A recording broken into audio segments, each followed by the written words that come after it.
Welcome back. This is still the Polity reaching you live from Abuja. I've been joined now by Barrister Kelechi Anwu. He's a legal practitioner. He joins me now to speak on the state of the nation and developments post-elections. Welcome to the program. Good afternoon. Thank you so much for having me. It's always a pleasure being here. Thanks for being here. All right. Let's start with recent developments and then move a little bit backwards. Yesterday, about in the evening or last night, the Labour Party presidential candidate finally responded to an alleged audio featuring himself and, renowned clergyman Bishop Oyedepo, wherein he seemingly referred to the elections as a religious war. And now he has come out to say categorically that the audio was fake and it was doctored and he never said any such or campaigned in that manner. What do you make of the whole situation, the fact that there is a recording and some people believe that recording is valid, and perhaps the delay in him coming out to put it to rest, especially when some persons within his camp have come out? We have Kenneth Okonkwo, one of the spokespersons, who did not deny it and seemed to take it as true. We also have, I believe, Professor Patu Tomi, who also seemingly, perhaps not outright confirmed, but spoke in a way that was not denying it. What do you make of the situation? First, the situation is dicey, and then first to start with, it is totally illegal and unconstitutional for anyone to take anybody's recording without prior order from court. By Section 37 of our Constitution, it provides for privacy, right to privacy, right to family life, right to whatever you hold private. It should be private. There are only few instances where those sections can be jettisoned. That is where there are issues of national security, and you do not just brandish national security. You will need to get at least an order of court to obtain such recording. Now, for you to go into somebody's private conversation, obtain such conversation, it is unconstitutional by the virtue of Section 37 of the 1999 Constitution as amended. Now, going further, assuming without conceding that the audio is even true, assuming without considering that it is true, but obtaining that audio illegally is an affront on the personal right and liberty of whoever it is that were mentioned in that audio. And then going further, if those audios are not true, it puts whoever that obtains it and whoever that spreads it into much more risk. It is a trouble obtaining it. It is much more trouble for it to be untrue and false. So in every which way, it is wrong and it is illegal. It is unconstitutional and it is an aberration from what we are known for. Now, we understand Nigeria is governed by laws and by our constitutions. Personal and private life ought to be respected. Now, if there are challenges as to these kind of things, all parties ought to have done is to approach the court.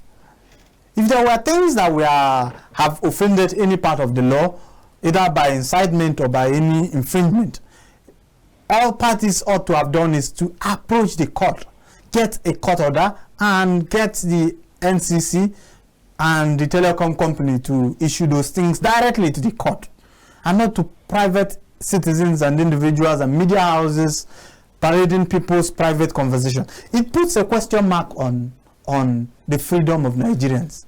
Now you begin to wonder, are we really safe? Are our conversations really safe? You begin to ask yourself this personal question. Take away the fact that it is happening to a presidential candidate. What about the normal Nigerians, the ordinary Nigerians? Are our private conversations really safe? If the conversations of every Nigerian is thrown into the bay, to the public like that, what happens? It puts the country into chaos. It means I can have access to your private conversation. It is private for a reason. And that's why these communications are are private and they should be they should be protected, and they are protected by law. So if persons should have access to individuals' call records, calls, and voice notes, it means we are going back to the day of doom, where everybody and everyone is under watch. Well, you know, I think we're working on the impression that perhaps the audio was gotten illegally, but I don't know, what's the legal aspect of someone being close to you and simply recording your conversation? It is illegal. Is that a breach? It is illegal. It is a breach of your right to privacy. It is a breach of your right to privacy. It is your call. It is your conversation. No one has the right to record you. Right. Without let me get something right now. Does it become two offenses if the conversation happened and then there was some doctrine involved? Yes. Is it the same offense, or has it become two different things now? They have become two different offenses. The other one, you illegally obtain somebody's private conversation. The other one, you have forged, make an alteration, altered a data if they were not true. So it is one thing for you to obtain, assuming there was anything obtained, and it's another thing for you to obtain. Let's assume you obtain part of it and you altered and add some. You have forged that and you publish it to the public. It's already, you have created 3 different offenses.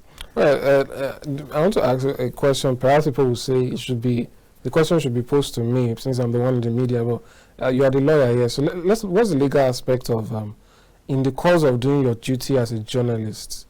You know, is it a crime for you to be able to expose things you found? No, I'm not saying the journalist himself recorded it, but if the journalist finds a source or something, who gives him that recording? Has he committed any crime by simply reporting, what he has discovered? Yes, you have committed an offense by invasion into somebody's privacy. Now, if you felt, assuming those were true, if your findings are true, you can make a case and go to court to obtain those findings legally. You can go to court because the person who you obtain his personal details, his personal conversation, can sue you for infringement of his personal fundamental rights. And if by peradventure there are any alterations to those things that are not what he said and there are violations, he can also sue you for defamation. So you see, and in the criminal aspect, you can also be charged for forgery. All right. So let's go back to some issues within this whole matter. The presidential candidate also spoke about some attacks that he said he's receiving. We know recently the Minister of Information and Culture, Alhaji Lai Mohammed, said that Peter Obi and his ilk are causing insurrection, or perhaps what was the word, using inciting statements and thereabouts.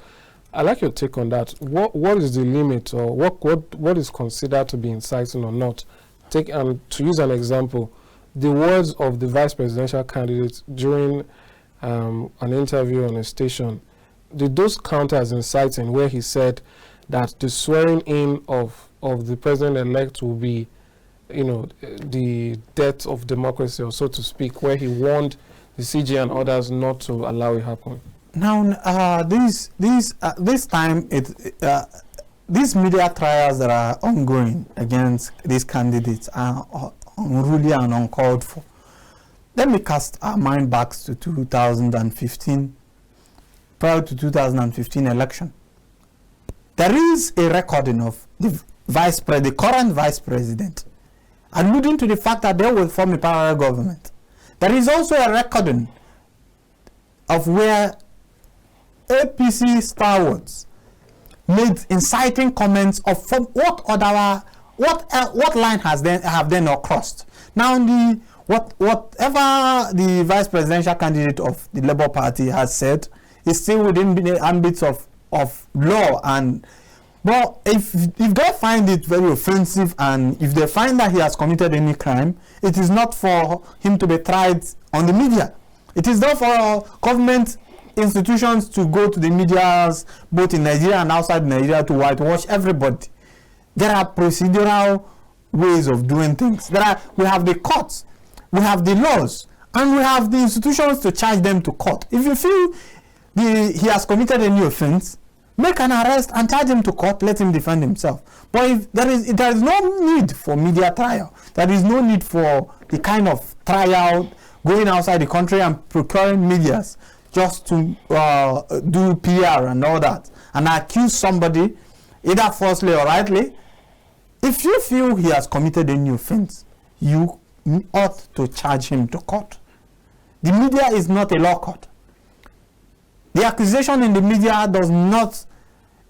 You end up creating problems for the person making it, because at the end of the day, if they are untrue and false, the person can charge you, can sue you for defamation.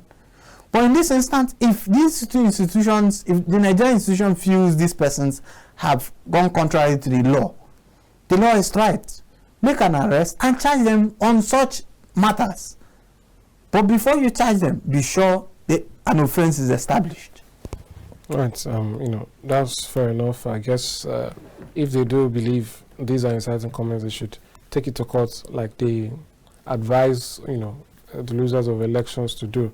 So that being said, let's move over to some other matters that are still in contention this period. We have that the federal government has secured the sum of $800 million from the World Bank under the National Social Investment Program as part of palliatives to cushion the negative effects of the plan to remove subsidy on the petroleum products by June 2023.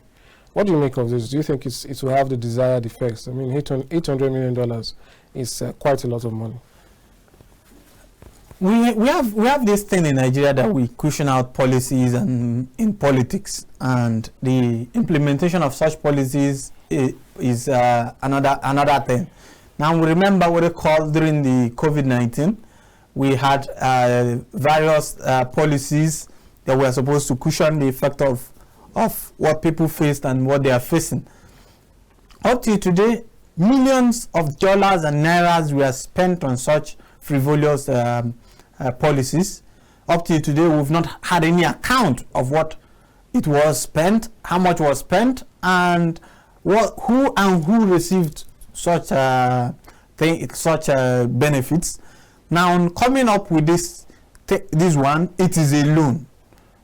It is a loan you are incurring for an upcoming generation. It does not spell good on a country. We are a country with so much indebtedness, and then you've gotten $800 million to share to 50 million Nigerians, and in what you call an effect of fuel subsidy. Why not remove the fuel subsidy? Let Nigerians have a feel of what it is, and then open the market for investors into that sector. Other than robbing Peter to pay Paul, you borrow so much amount of money for this purpose. You call it in quote to cushion the effect of what we've not experienced. Let us experience it. We always have a way around it.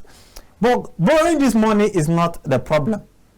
Like some persons will say, some economists will say, borrowing is good, but you need to borrow for sustenance. You need to borrow to invest and not for consumption.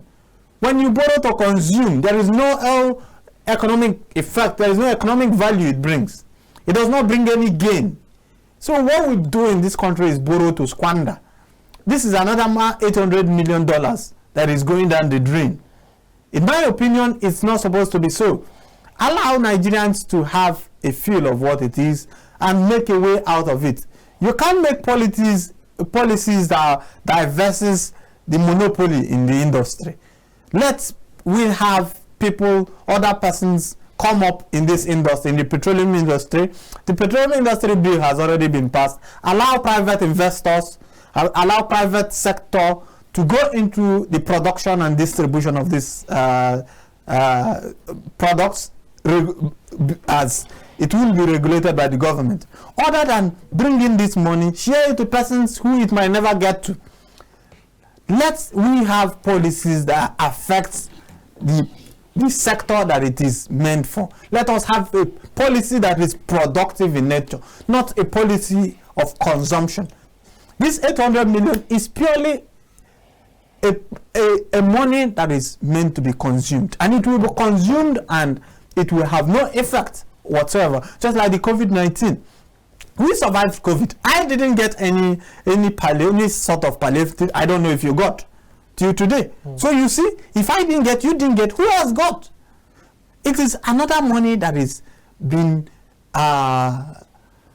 projected for waste. Imagine a country with nothing, a country that is broke, borrowing 800 million to be wasted. But I wonder if it was borrow. I believe it's a grant, so I don't know if it requires. It's a borrowed money that comes with an interest rate.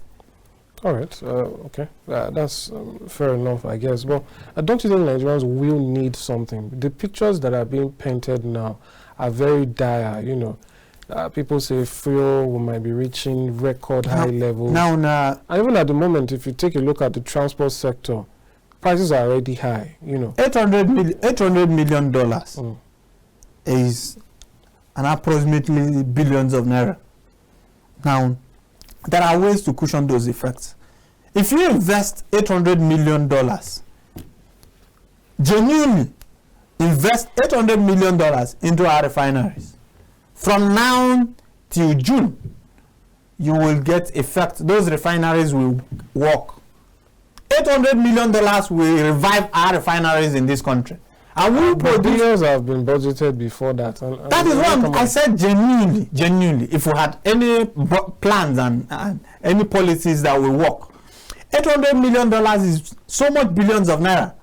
Now, if you genuinely want to cushion the effect of Nigeria, you do not give us fish. Let us have a working system.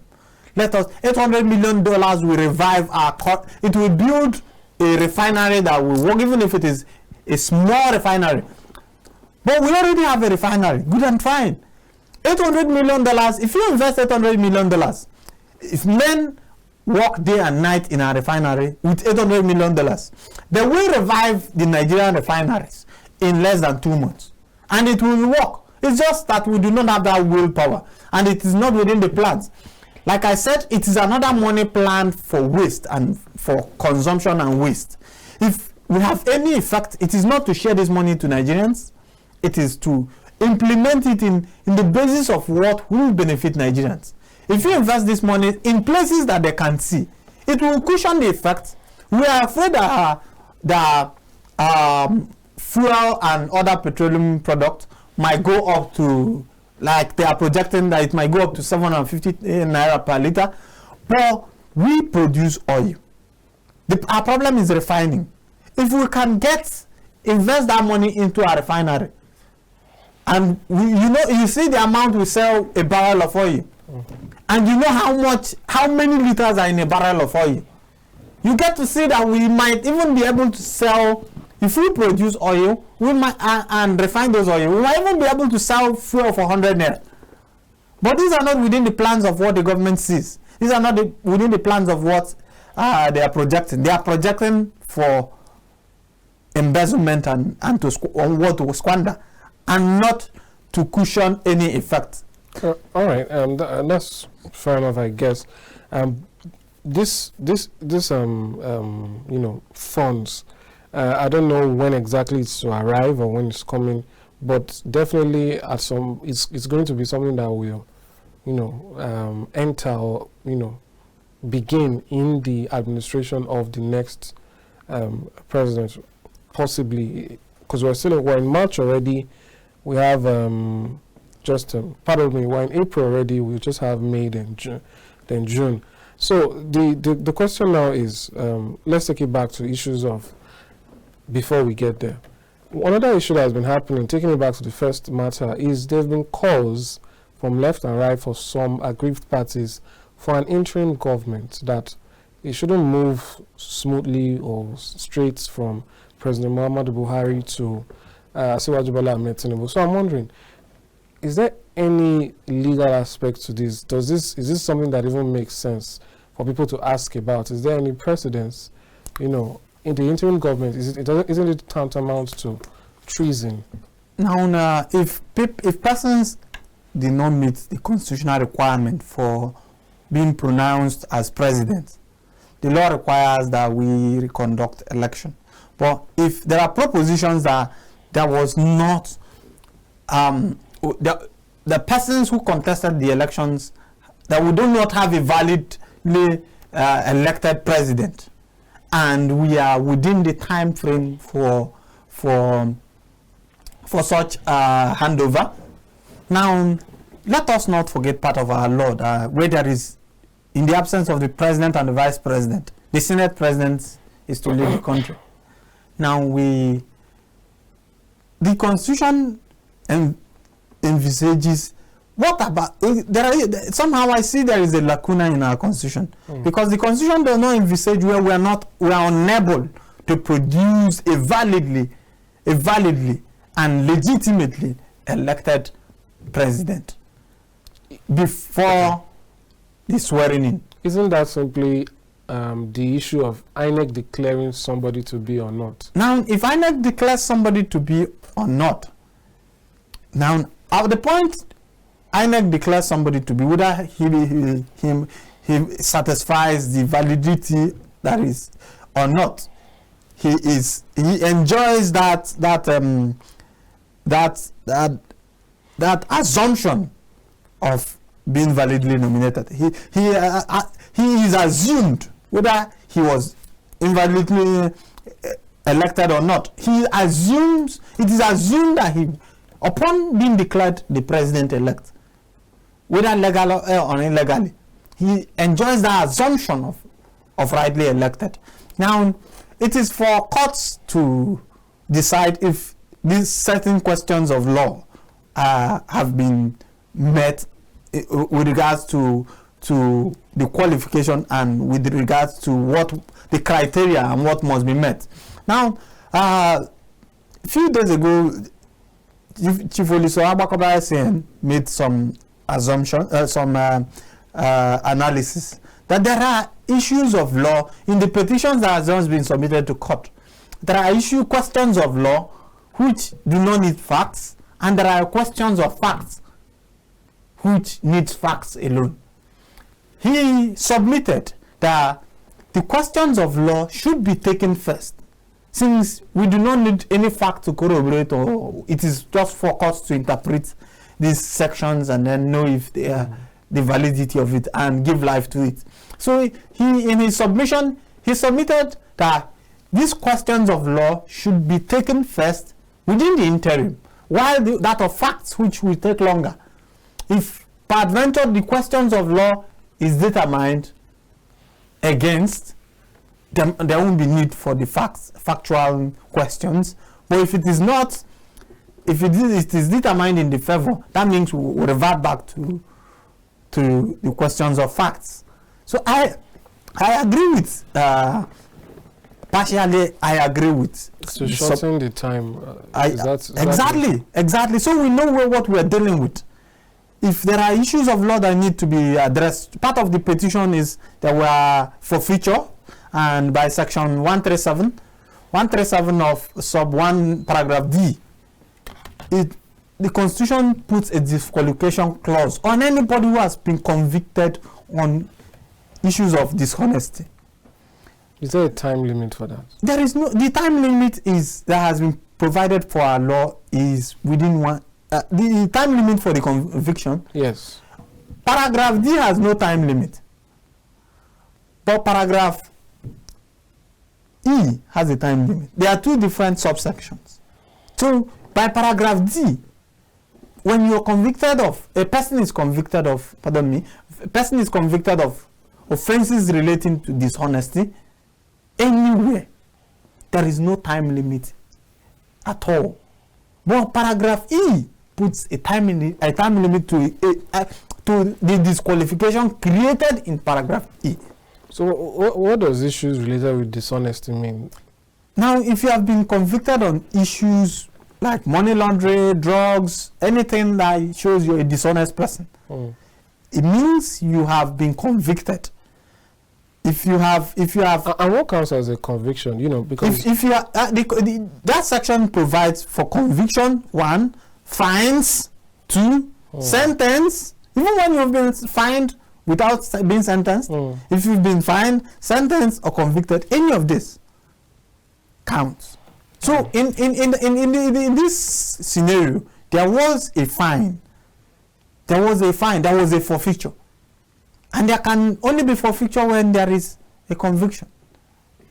It's part of, it's kind of a sentencing. Either you pay this fine or you go to jail. So whichever option you choose. So it forms a basis of an already adjudicated process. And once such process has been concluded, if you have contravened in any of those processes, that section 137 sub 1 paragraph D disqualifies such person from contesting election in Nigeria. And you know, to be clear, this involves, you know, convictions outside of Nigeria. Anywhere. Anywhere. I'm trying to, you know, confirm it, but I believe the Ogun State governor also has some issues like that. That's the point. That's the point. The question is, have anybody challenged it? Have anybody? Right, so what you're telling me now is where is it? Is it in the Constitution or the Electoral Act? Section 137 sub 1 paragraph D of the Constitution. Yes, that is what it provides. Section 137. So one of my guests was here the other day, a member of the APC, and he says that for anyone to challenge another candidate or thereabouts, they have to be a card-carrying member. I don't really know about that. That only extinguishes at pre-election.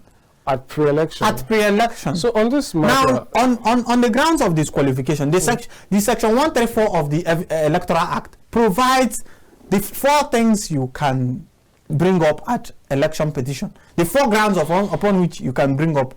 Now, one talks about disqualifications. That the person must have been qualified or disqualified before nomination. Now, by virtue of that section 137, you must have qualified under section 137 and section 134 of the Constitution. So you see, if the issue of qualification is both a pre-election and post-election matter, it can be adjudicated either at the pre-election level by aspirants of the political party or at the election petition tribunal by any of the candidates that have emerged. It is an issue anybody can raise. Anybody that contests, out of the 18 candidates that contested, if any of them files a petition and includes it, he has a right, he has a locus to raise it. What about post-election?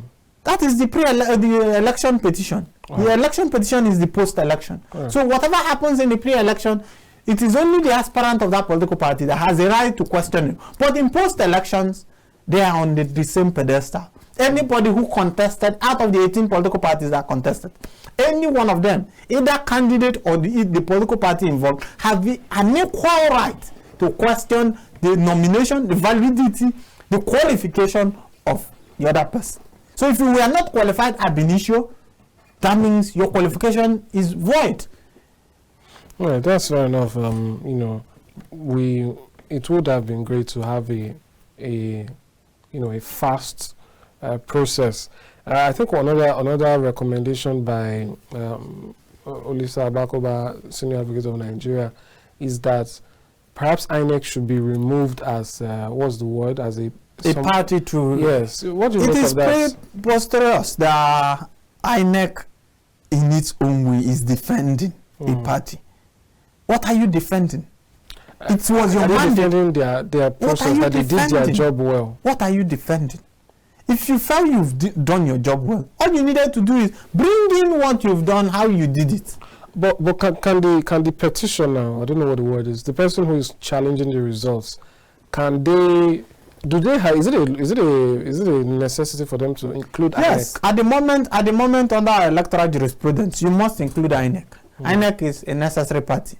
Well, what the OI's report is saying is you need to remove INEC totally. Let INEC be a witness. Let them come and explain how they conducted things, and not they need to be neutral. They need to say this is what we did. This is, and not be inclined to any party.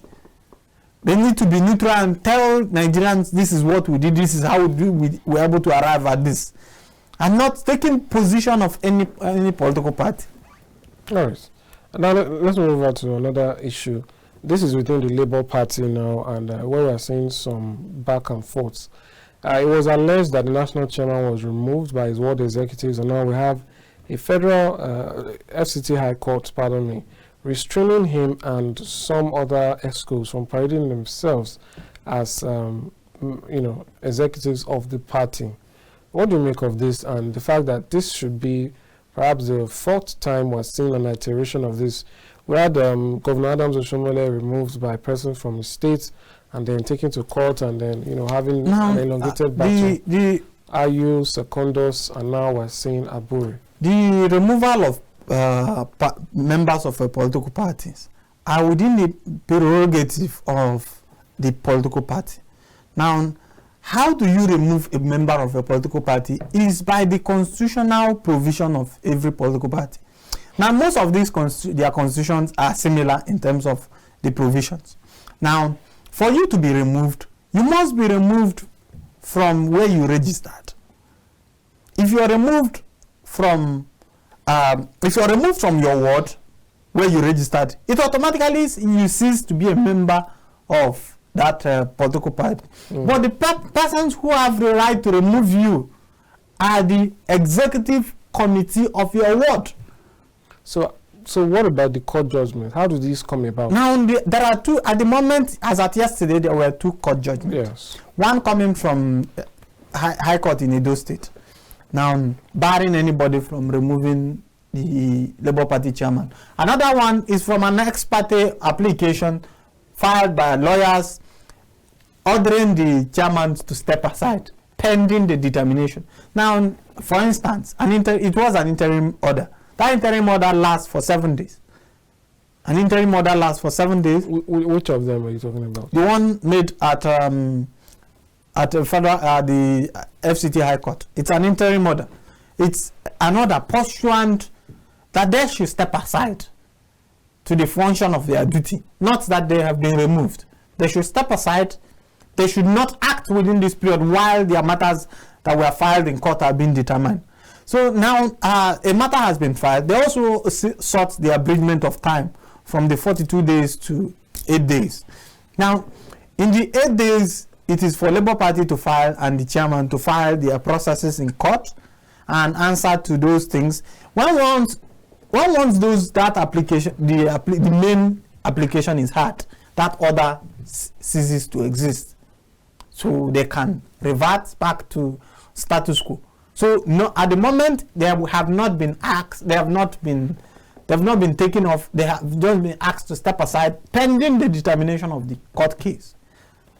But ideally, this shouldn't be possible for people to simply go to a national chairman's ward and get him removed. But at the moment, there is nothing coming from the national chairman's ward. From what we are seeing, the persons who, from the media broadcast made by the Labour Party, they affirm that the persons who made the earlier broadcast of his removal were not the executive, the ward executive. And it is only the ward executive that have that power by their constitution to make such removal, to make such sack. So if persons who do not have that power makes such removal, is it to any effect? The answer will be in the negative. It is of to no effect. So at the moment, there is legally there is no removal has been done, because the persons who are presumed to have purportedly removed the chairman are said not to be members of the ward executive. So they do lack the powers. They do lack the powers to remove the chairman. All right. Even if there were some constitutions do not allow that, particularly the PDP, but it's happening anyway. Now let's talk about recently the former President Olusegun Obasanjo sent a letter to the chief court clerk in London, United Kingdom, asking for some leniency or mercy for the Deputy Senate President Ike Ekweremadu, who was convicted of organ trafficking. Now, some persons have been wondering if perhaps the government should have waded into this matter. What do you make of that? Is it necessary? That letter and is whatever it is overreaching. Why do I say it is overreaching? Now, under the rule of law, obedience to law is one thing. Equality before the law is also another thing. Now, what does this mean? It means every country has a law that guides them. Every federating unit that is a country has a law that guides them. When once you step in your foot into any country, you have submitted to the jurisdiction of that country. Whatever acts you do within that country, you are legally bound by their laws and whatever instrument they hold. What about any immunity you might hold? Is it council? In your immunity ends in your state. The immunity is covered by your state. Once you're in another man's country, you are to abide by their law. But however, there are diplomatic relations in state. There are diplomatic relations that in some cases, when big men and big personalities commit offenses, there are always political diplomatic negotiations and all that. But that does not mean it in all circumstances that any nation is under compulsion. If a president of a country goes to another country and commits even a crime, he shall be liable to the country upon which he has committed that crime. There can be diplomatic talks, pardon. Yes, there are diplomatic talks are allowed, but they are not under any compulsion. They are not under any obligation to listen to you if they do not want to. So if you have by any means offended any part of their law, no matter who you are liable to that. Now, I have a reservation as to the letter written and the solicitation made by President Obasanjo. Now, if a court of competent jurisdiction have found somebody guilty, they should face the law squarely. If it had happened in Nigeria, and maybe a foreigner comes to Nigeria, does anything. Don't forget, in Nigeria we have a Chinese and some foreigners even facing trials. So does it mean that anytime a foreigner commits a heinous offense in Nigeria, their country should step in with a diplomatic wand, brandishing to take the person up? No! Everybody should be liable to whatever they have committed. A personal action, except where such offenses were committed in the course of your duty for your country. If these are personal offenses that you commit, you are personally liable. But if those offenses were committed, if those infringements were done in the course of your official duty, the diplomatic relations could work better. But these are personal wrongs that you've committed over a legitimate land. So you should personally face the consequences of your own actions. All right, that's fair enough. It's just interesting that this is a sitting senator, and I wonder what that does for the image of the country. But thank you so much for coming. Thanks for your analysis. It's been great having you. Thank you so much for having me. Yes, hope to have you back sometime soon. All right, that's what we'll take generally for the Polity today. I'll leave you with some updates to keep you up to speed on what's going on in the polity and in the state of the nation. Do join us every weekdays, 2 p.m. to 3:30 p.m. on the Polity, which we show live from Abuja. Have a nice day, and see you tomorrow, or Mercy will see you tomorrow on the Polity. I am Amadine Obere. Bye for now.